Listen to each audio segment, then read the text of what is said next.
My mother gave me up for adoption years ago.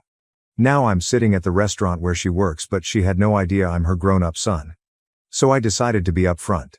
She had me when she was 14. And I, male, 24 now, was given up for adoption. My parents told me about her growing up. I still have the letter she wrote me that she asked if they could give it to me if they wanted. It's crazy reading it sometimes and knowing it was a literal child who wrote it, saying she's sorry she couldn't be my mommy but she hopes I'm happy. She was open to having contact, but we moved for my dad's job when I was 11, and then it seemed impossible to find her. But luckily, I did. She's working at this small restaurant, and I keep going, but she doesn't know it's me. We talk sometimes, and she seems like a nice lady. Sometimes when she says something like, "Do you want a refill, honey?" or uses another term like that, I want to tell her. I don't know why it makes me nervous. We talk sometimes, and she seems really genuine. If it's not super busy, she's more open to talking about random stuff.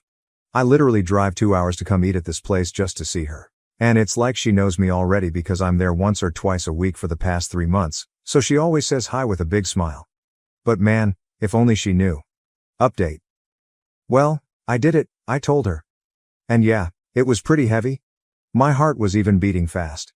I kept trying to think how to tell her. Many of the comments on my last post here mentioned writing her a letter, just how she wrote a letter for me. Originally, that was the plan, but for me, it felt like I needed to say it.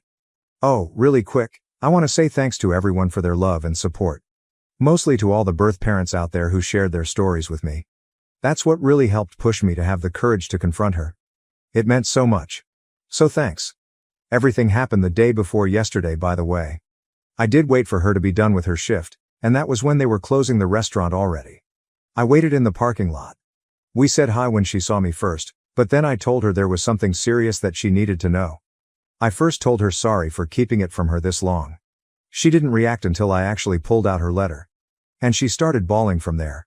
Like screaming and crying at the same time, and I didn't even have to finish the whole, "I'm your son" speech. She just saw it and knew. It was crazy. Next thing I know, she's hugging me instantly, but then she pulled back and asked if it's okay to hug me. Of course, it is, and we're just there hugging and crying in the parking lot. It hit her hard though.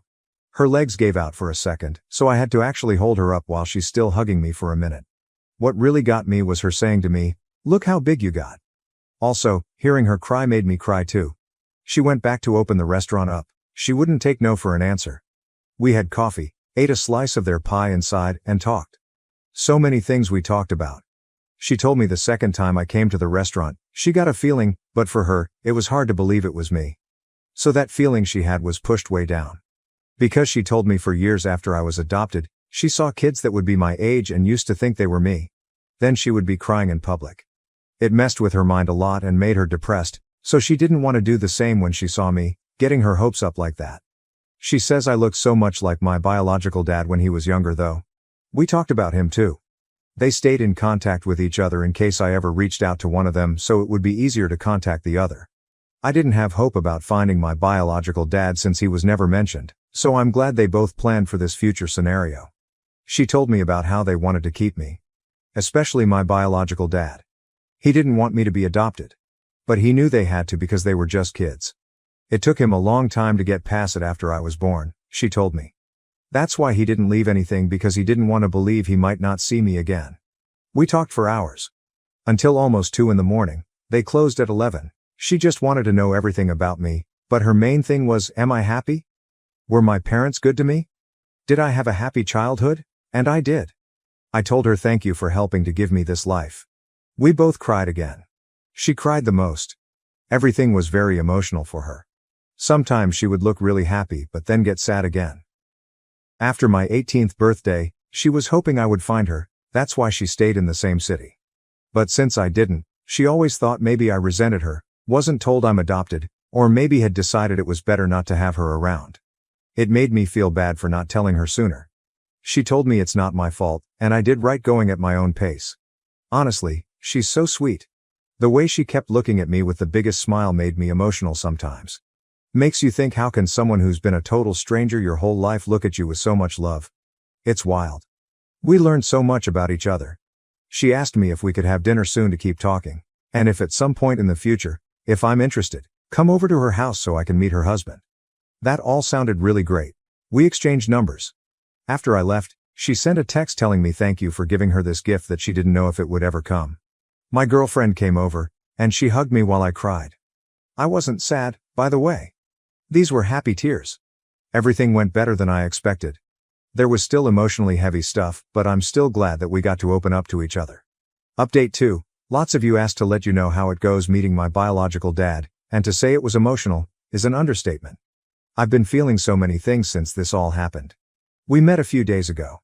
It was originally supposed to be almost 2 weeks ago, but stuff kept coming up. Work, and then I got sick, not COVID, for days. But we made it happen. To be honest, this was more nerve-wracking for me because I didn't know anything about him. With my bio mom, it was different because I watched her from afar and got to know her a little before it came out. I asked my bio mom if she could be there too just because she knows him better, so it was the two of us waiting for him at this park. He was already crying before we even got to him. This guy is strong too, so he pulled me in for the biggest bear hug and cried. He told me he wants me to know that they loved me so much, and he loves me. I lost count of how many times he'd come back in for one more hug. This definitely got to him. And he kept saying thank you, God, a few times, looking at my face. The feelings. Man, the feelings. We had so many of them. Hearing him tell me how much they loved me even back then meant so much for me to hear that, and not gonna lie, that had me holding him tight too. I'm sure to everyone at the park, it was weird seeing 3 crying people, LOL. My bio dad said he cried so many times just driving over here. He didn't think he had any more tears until he saw us. When we were all sitting down, it hit me that my bio mom was not lying when she said we look alike. Obviously, he's older, but still, holy shit, the similarities. He brought gifts too, which was a surprise. It was really nice. He told me I don't have to keep them if I don't want to, but he felt weird not coming with anything, and he's wanted to give this to me for a long time. One was a teddy bear holding a picture frame of him at the hospital holding me. He was 15 years old. It's still crazy to realize that. And then the other thing was a journal. The journal thing was stuff he said he started writing to me years after I was adopted. He was in therapy, and that helped him to cope, thinking he would give them to me one day. His way of still feeling connected to me. I haven't read everything yet, but some of the pages were his thoughts and like if he's talking to me. How he felt when they found out she was pregnant, then the adoption, everything going on in his mind when he first got to hold me as a baby. I didn't even know he was at the hospital too. It was not what I was expecting. It really got me. I read some more of what he wrote last night that really got me crying. I'm sad to think how much this affected them emotionally for years. I also think it's pretty sweet he wanted to write this for me. We talked about his own life, which was pretty hard. His struggles with home life and the feelings he had about giving me up. Then he wanted to know everything about me. Basically, with the same questions my bio mom had. I made sure they knew they made the right decision because my life was pretty great. He looked like he wanted to cry when he knew that because that's all they hoped for, and it was something he always wondered about for years. My bio mom left a bit after we were more comfortable so we could talk more in private once it didn't feel too awkward between us. From there, he told me stories about how he met my bio mom. Sometimes he'd point out stuff he noticed about me that reminds him of her or me and him having similar likes. Example, I love eating mangoes. I can eat them all day, and that's what I bought when we got snacks at the park. He told me my bio mom was obsessed with mangoes even before she got pregnant. While pregnant, she craved it even more. Just cool info to know, even if it's random stuff, LOL. It's still stuff we have in common, and we both have lots.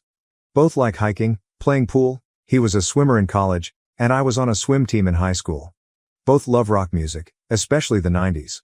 My bio dad was really open about sharing everything. Like he really was getting ready for this meeting. He hoped it would happen, and he prayed every day to see me again because he had so many things he wanted to tell me. Overall, really good first meeting. I'm glad how it went. He's open to the idea of meeting my parents. After I told them about all this, they definitely want to meet my bio parents again if I'm comfortable with that, obviously if my bio parents are too. Let's see when that happens. I don't know how it's gonna feel for me. They've met each other before I was even born, but I never had them at the same place, so that'll be interesting, LOL. Me and my parents met up yesterday to have breakfast so I could tell them everything. My mom was so happy with how it went. She actually cried too when I was telling them about both their reactions. My dad was proud because he knew how hard it was the months after finding my bio mom and not really wanting to make contact yet. I'm really happy to have their support because it's hard not to feel guilty about wanting to know more about my bio parents. They gave me a really good life, So for a while, it felt like maybe to them I'm showing them that wasn't good enough for me and I'd rather have my bio parents. But they told me many times they want me to do this for me, and they know how much I love them. And I really do. Finding them and meeting them was hard. But it was so worth it to me. And seeing their reactions made it feel even more worth it. Still can't believe it sometimes. I'm just realizing this has turned into a long post. My bad. Ha ha ha. Writing this has been therapeutic, to be honest. Kind of thinking back to everything that's happened. Feeling really grateful. Again, I want to say thank you to everyone who has been on this journey with me. Everyone who sent me their own stories, their love, their encouragement. You guys have beautiful hearts, and I'm happy I had somewhere to talk about all this and receive so much love back. Just want to say to all the adopted kids out there, I wish you guys luck and that you find what you're looking for. It's not easy at all. I feel fortunate that things didn't go badly or that my bio parents aren't bad people. And to all the birth parents out there who made this sacrifice, thank you. It's because of you there are kids out there like me who got to have a great life with loving parents. Story 2, Ida for boarding the plane and leaving without my wife. I know how this sounds, but hear me out. This is also not my usual account, but I don't want to risk my wife seeing this, as it is currently a sensitive subject. My wife, female, 43, and I, male, 47, have a daughter, female, 21, who goes to college out of state. We will call my wife Meg and my daughter Jess. Jess is in her junior year of college. Over the summer, she was employed by her university and was able to stay in the dorms. After summer, she was moving out of the dorms and into her own apartment off campus. Meg and I live in the Pacific Northwest. Jess goes to school on the East Coast. We usually go to visit Jess a couple of times throughout the semester, typically during Parents' Weekend and Move-Out Day. She also comes home during the holidays. Let me start by saying that traveling with my wife is not a great experience. I am very type A. I like to have everything organized and make sure that we get where we need to be early, especially when traveling. My wife is the opposite, very go with the flow, and we will get there when we get there. I do my best to meet in the middle, but not when traveling by plane. Last year, during Parents' Weekend, Meg and I were going to fly out to see Jess. Our flight was at 10 a.m. Our airport isn't huge, but it's not a tiny airport either. I told my wife that we needed to be at the airport 90 minutes early, and we live about 30 minutes from the airport. This being said, I wanted to leave at the very latest by 8, since we would also need to park and walk a little bit. I, of course, got up at 6 to make sure everything was ready and accounted for. My wife does not like to get up early. It took me attempting to wake her up 5 times before she eventually got up at 7:40 and then wanted to make coffee, shower, and eat a bowl of cereal. Let's just say that we didn't leave the house until 9. It ended up being busier at the airport than normal, likely due to many colleges having Parents' Weekend, and it took so long to get through security that we missed our flight. Rightly so, the airline refused to refund our ticket. We were able to get new tickets, but not until the next day, and we missed Friday afternoon and Saturday morning with our daughter. Jess was disappointed to say the least. Fast forward to now.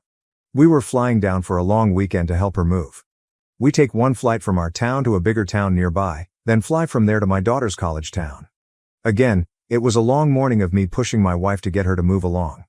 Due to the last airport mishap, I wanted to make sure I told her we needed to leave extra early so as not to miss the flight again. We got there on time, with a bit of time to spare, and my wife was annoyed. She kept going on about how now we just have to sit and wait for 45 minutes for them to start boarding. We took our first flight and landed in the connecting city, at a much larger airport. We only had about a 1-hour layover. We got off the plane at 9:15, and our next plane started boarding at 9:40. We had to take multiple rails to get from where we landed to our terminal. We got to our terminal and had about 15 minutes until our plane was set to board. My wife tells me that she wants to get coffee.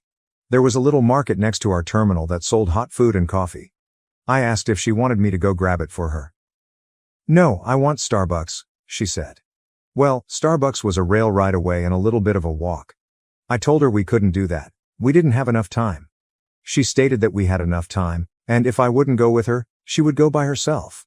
I tried to discourage her, but she was determined. She walked away, at a brisk pace for her, and said she would be back in time. 15 minutes went by, and she was nowhere to be seen.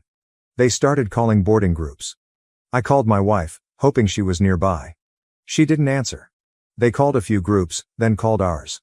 In a panic, I called my wife again, 3 times. Finally, on the last call, she answered and said she was on her way. It was a long line, and she had to wait a bit. I told her they were almost done with boarding and she needed to hurry up. I waited by the gate, but the attendant said they would need to shut the gate in 2 minutes. I waited and waited, but she didn't show up. The attendant asked if I wanted to board, otherwise, she was closing the gate. I tried to plead with her to wait a couple of minutes, but she insisted that she couldn't. So, I boarded the plane. A few minutes later, my wife called me, saying the attendant wouldn't let her on. They had already removed the boarding ramp at that point. She told me I needed to tell them to let me off the plane to be with her, and I said no. It is not fair to do this again to Jess, I said. I told her I told you we didn't have time, but you decided to go anyway. I told her to go purchase a new ticket for the next flight, and I would see her when she arrived. She got to Jess's school and seemed unbothered by the whole situation, didn't even really talk about it. I thought maybe she realized it was her fault and just wanted to drop it. Boy, was I wrong. We are now home, and she hasn't talked to me since the trip, over a week ago, and is insisting that I am an asshole. So, am I the asshole? Update 1. Wow, I know a lot of people say this, but I really didn't think this would get as big as it did. Thanks, everyone, for the responses. I have been trying to read them in batches when I have time because I have been getting some good suggestions. I wanted to answer a couple of questions I saw as well as add a bit of extra info. For those who are outside of the USA, PNW is the Pacific Northwest. As far as how she acts in other situations, she generally doesn't have any issues. She is never one to be late to work or anything like that, or just seems like travel is her poor area. I never noticed things like this until we started traveling often to see our daughter. This is why I never considered ADD or ADHD. She really shows no other signs of this. I saw posts implying that my wife might have an addiction of some sort. I'm not sure how that would line up, but I don't see that being a possibility. I didn't think the following information was important, but my daughter made a comment, and so did a friend that I discussed this with, so I thought maybe I would mention it here. Jess is not Meg's daughter. I was married once before, and my wife unfortunately passed away due to complications during Jess's birth. I remarried Meg when my daughter was 6. My daughter made a comment that Meg doesn't want to come to help her and that is why she is always running late, but I have offered to go alone, and Meg was always very against that idea, so I wouldn't think that is the case. Update 2. Hi everyone, thanks again for all the advice. I read as many of the comments as I could and took in all the information. I wanted to provide an update. My wife finally started talking to me again. When she did, I told her that I wanted to have a conversation about the situation, but I wanted to give it a couple of days for emotions to settle down. Some of the comments here gave me a great idea, and I wanted to see what she thought about it. For all future trips, I will have my tickets. She will have hers. I typically drive to the airport and leave my car in one of the paylots, so I would drive myself, and she could Uber. She will have all the freedom she wants to do what she wants, but it is up to her to arrive on time and board the plane. I let her know that it was starting to feel like I needed to keep track of both of us. I phrased it in a way to make it sound like I didn't want to be controlling over her and let her manage her own time. She wasn't happy with this, but she reluctantly agreed. Now to get to the bigger issue that I didn't realize we had until reading the comments of this post. Call me oblivious, but I really never thought there was any issue between Meg and Jess. After talking to my wife, she wouldn't admit to any issues and stated that she would never intentionally delay a flight so that we couldn't see our daughter, and acted offended that I would ask such a thing. If that was her actual purpose, I don't think I would be able to prove it. But it will be at the forefront of my mind in the future. After talking to Meg and Jess, we decided on the following. Meg and I will be visiting Jess on Parents' Weekend. But I will be attending Father's Weekend from now on, and I will be attending by myself to get some alone time with Jess. Jess seemed very excited, and surprisingly, Meg didn't seem to have an issue with that this time. Thanks again to everyone who took the time to read and give me advice. I really appreciate everything, and I hope these steps can work towards a resolution for the issues.